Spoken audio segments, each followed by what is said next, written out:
Here you're going to be making your own pedigrees. So if you look up at the top where it says family 1, the first line says that a male and a female were married and had a daughter.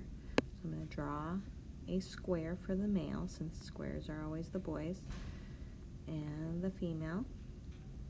And then I'm going to draw a line down to show they had children, and they only had one, so I don't have to branch it out or anything. I could just put the one daughter there. The next line says both the father and the daughter show the trait being studied. So we have to shade them in. I would use a highlighter for that part. So here's the father,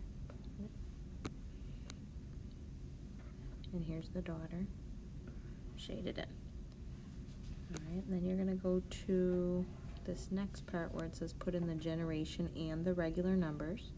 So generation 1 is where we start at the top. Then the next line of kids that are born are generation 2.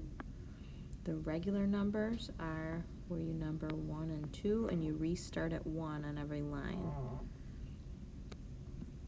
So she would be the first person in the second generation.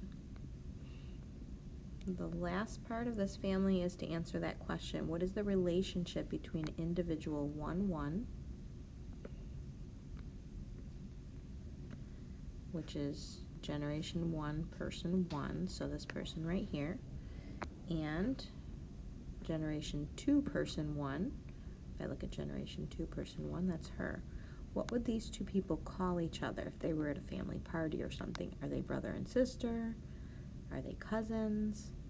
Are they grandma and grandson? And hopefully you realize we talked about them being father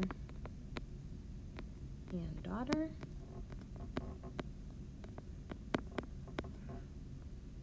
Okay.